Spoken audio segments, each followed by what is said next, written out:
Hey guys, hope you're doing well. If you're not, count me in, alright? Anyways, today we're going to be looking at Hydatiform Mole, what it comes under, and its pathogenesis, its histology, and an obstetrical point of view, how the patient will present, and what we need to do, like how we treat them. Firstly, they come under something called gestational trophoblastic diseases. Alright, let's break down each term. Okay, now gestation means from period of conception to birth. Obviously, it means that these diseases are going to be affecting the fetuses and not the mother. So the next word, that is a trophoblast, it describes what part of the fetus is going to be affected. And to know what a trophoblast is, we need to know a little bit about the basic embryology. Now we know that after fertilization, the zygote is formed. After 30 hours, it starts undergoing a process called cleavage, and it is a mitotic process. It divides into 2-cell and then it becomes 4-celled and so on. But on 4th day, it will become a 16-cell structure and it will be called as morula. And on 5th day, something special happens. All the cells are pushed to one side and the fluid collects on the other side. The cells that are collected on one side is called as inner cell mass, and it's also called as an embryoblast. Okay, so it's called an embryoblast obviously because it's going to give rise to the embryo. The fluid collected on one side is called as blastocele, and the cavity, the whole thing, is called as blastocele, and the surrounding cells is the main thing, the protagonist of this whole disease. Okay, and that is a trophoblast. Okay, so later, as time goes on, the trophoblast becomes cytotrophoblast and syncytotrophoblast. Okay, and the syncytotrophoblast is what burrows into the endometrium and gets helps in implantation. Okay, so now we know what a trophoblast means. Okay, let's look at this picture. Now this is how the embryo looks at 12th day. 12th day means second week. Okay, so in second week it will be bilamellar. There will be a bilamellar disc, but that doesn't matter. What matters are our protagonist here, syncytotrophoblast. This is syncytid, and as I said, it is going in and burrowing inside the endometrium. It is the one that is helping for the implantation. And the next one is this cytotrophoblast. This over here is actually called, this whole thing, extra embryonic mesoderm, and this is actually somatic extra embryonic mesoderm. And the mesoderm that covers the yolk sac alone is called planchnic extra embryonic mesoderm. Okay. Now, why am I saying all this? Why is it important? See, the syncytotrophoblast, the cytotrophoblast, and the somatic extraembryonic mesoderm, all these three, they form what is called the chorion. Now, the pathology of Hydatiform mole is that the trophoblastic cell, they divide like crazy, they proliferate like crazy, alright? But we will be calling it as a benign tumor of the chorion. Okay, that is why we need to know what a chorion is, alright? Now, is this chorion so very important? Yes, actually. This chorion, after a while, it becomes a villi like. Okay, the villi will be of many types: primary, secondary, and tertiary. And it's nothing.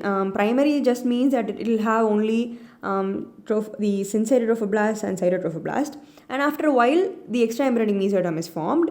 So secondary villi will be having the syncytotrophoblast, the cytotrophoblast, and the extraembryonic mesoderm also. And then comes the important part, the tertiary part. The tertiary villi will after sometime, like by the end of second week, tertiary villi will be having blood vessel also. Okay. What happens is that in between these villi, in the intervillous space, there will be maternal arteries. The maternal arteries that are present in between the villi, they have to invade, they have to come inside to the cytotrophoblast, and then the cytotrophoblast have to invade, surround them. Okay, so this is called as spiral artery invasion. The spiral artery is getting remodeled so that it can supply the whole fetus, and that is how a uteroplacental circulation or a maternal fetal circulation is established. Okay, now in this disease they are just proliferating like crazy. The chorionic villi are getting cystically swollen, so they are not doing their job. Keep that in mind. Okay, so it will be even more clear and realistic in this diagram. So these are the chorionic villi, and this is the fetal part of the placenta. This layer over here is called decidua basalis, and that is the maternal part of the placenta. But here the fetal part is getting affected. it is getting cystically swollen and the cells are getting proliferated. So this is a benign tumor of the chorion. So that is the pathology. Hope you get it. Let's actually go ahead and classify it. Gestational trophoblastic disease, and we have the hydatiform mole here. And hydatiform mole is again divided into two: complete mole and partial mole. We need to keep in mind that there is also something called gestational trophoblastic neoplasm, okay, and they consist of invasive mole, choriocarcinoma, and placental site trophoblastic tumor. Now, why is this important? Because sometimes this gestational trophoblastic diseases can become gestational trophoblastic neoplasm, okay. Now, gestational disease, hydatiform mole is actually benign, okay, but it can become malignant, okay. The invasive mole will actually invade the uterus, it will go elsewhere and all. So we have to keep following them up for that. Now let's move on to the risk factor for the hydatiform mole, okay. So the first risk factor, as we see everywhere, is the age, and older the woman gets, the more is she prone to get hydatiform mole. And the next thing is location. It is most common in South Asian countries. And the third thing is previous history, okay. So if she has had previous history of molar pregnancy, then surely this pregnancy we can expect it, okay. So we have to keep checking her for that. So next thing is a main one, that is the pathogenesis. Why is this crazy proliferation, this benign, this cystic swelling, everything is, why is this happening, okay. For that we need to go all the way back to gametogenesis, okay. So we'll see what happens in complete mole and partial mole, okay. In complete mole, remember that this ovum is completely empty, okay.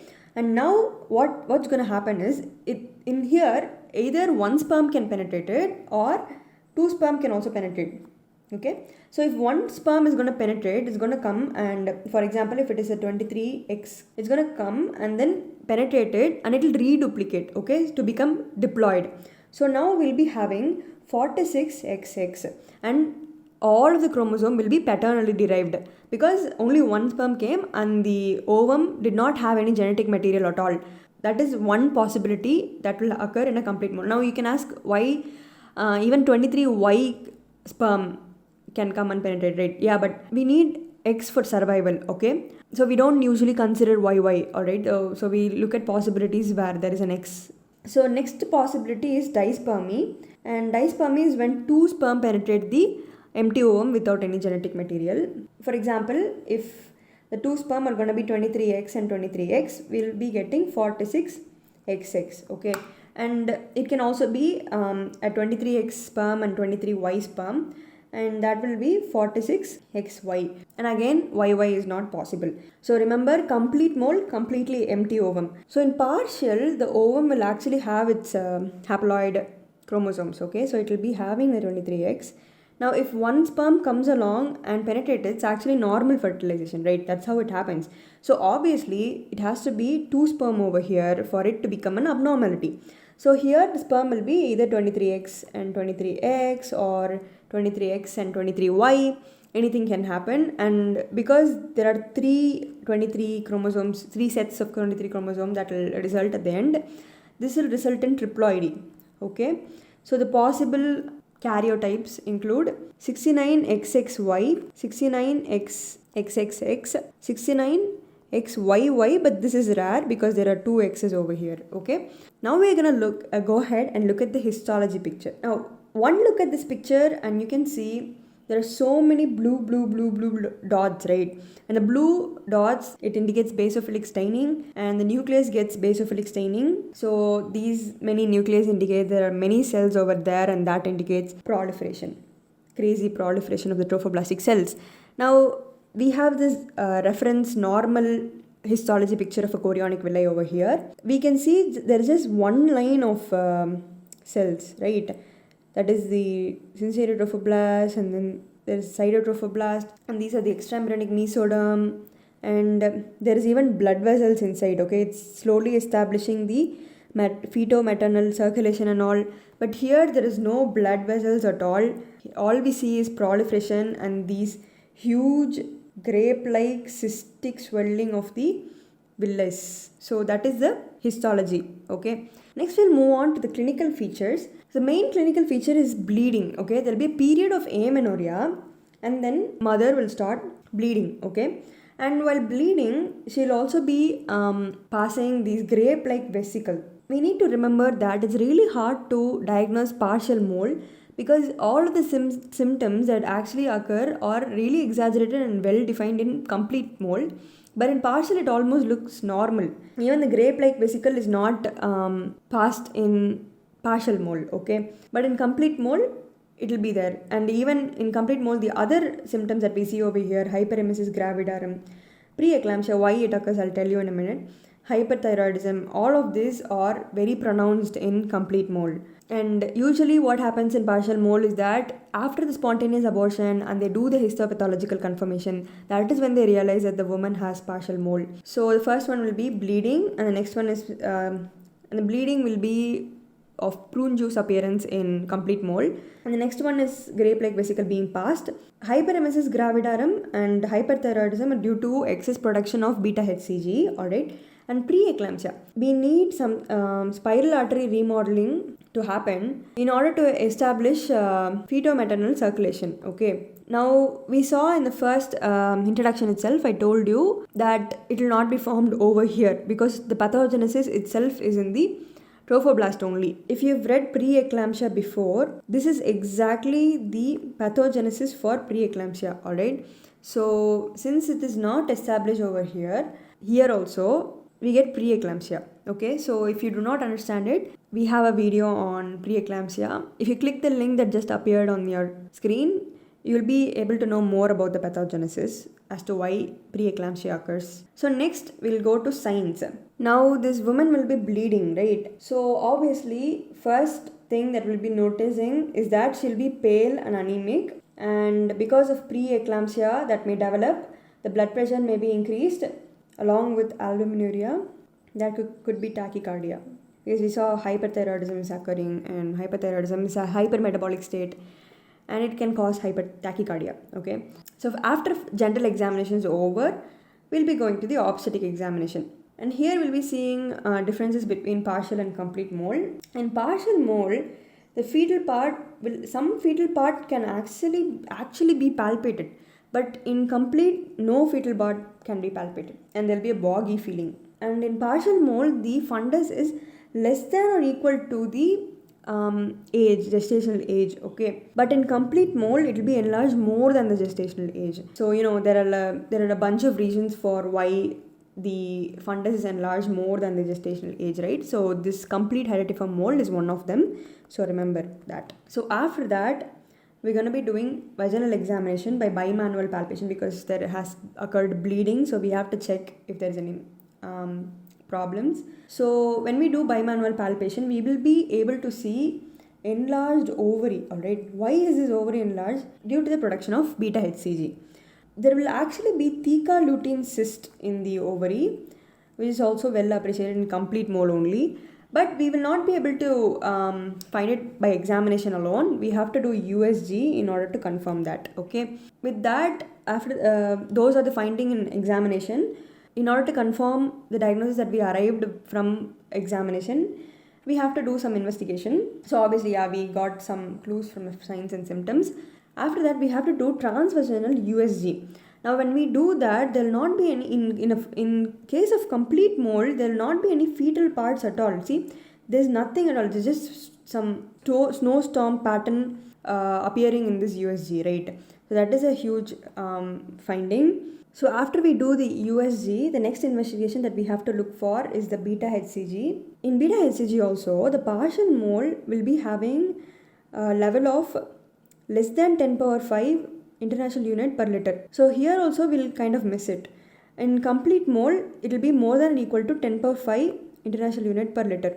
So after we diagnose using this USG, beta-HCG in sign and symptom, finally we have to treat it. And the only treatment is suction evacuation. And that too, this is recommended if the woman still wants to retain fertility. Okay, if the woman is over 40 years of age and she has a complete family, or if when you're doing the suction evacuation and there is uncontrolled hemorrhage, then you can go for hysterectomy, even though it doesn't necessarily decrease the chances of gestational trophoblastic neoplasm by a huge percentage and all, but still they say that we have to do hysterectomy is warranted. Okay, so before we do suction evacuation, we need to do some workup because there's going to be a lot of bleeding and we're going to be giving them spinal anesthesia, so obviously we have to do some workup. And if they have hypertension, if we while doing that workup, if we find that they have anemia, we have to first do blood typing and keep blood transfusion and everything ready. And if they have coagulation profile abnormalities, we have to correct that first. If they happen to have hypertension, we have to correct that also by giving antihypertensive drugs and everything. If there is any problem, if there is hyperthyroidism, correct that, everything. After that, we also have to do chest x-ray because sometimes, as I said before, what if it is not gestational trophoblastic disease? What if it was actually gestational trophoblastic neoplasm which has actually gotten metastasized to the lungs, right? So we need to rule that out by chest x-ray. And if we suspect that it has gone in elsewhere also, we can do CT and MRI. But if that is not suspected, then we can just go ahead and do the procedure. And now we come to the gold standard. Like we can confirm like for sure here only. After we do the evacuation and we send the tissues for histopathology and we see the histology that I explained before, that is when we confirm for sure that it is gestational trophoblastic disease or neoplasm.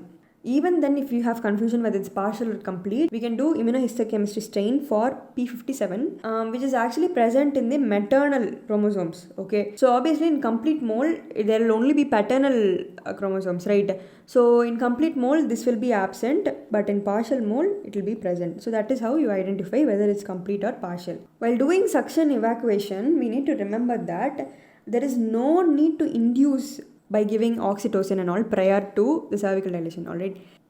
Because why we cannot do this? Because we have the risk of metastasizing the trophoblastic cells elsewhere if we induce the contraction. Okay, so but after the cervix has dilated, then we can give oxytocin intravenously. Okay, to prevent hemorrhage, abnormal hemorrhage after the procedure is over. We can also give other uterotonic. Now the most important thing that we need to do after we treat them is follow up. Okay, after we evacuate the mole, we need to keep checking the beta HCG level because sometimes they may go for gestational trophoblastic neoplasm even after we have evacuated. Okay, so we need to first of all check it right after the evacuation, after 48 hours evacuation.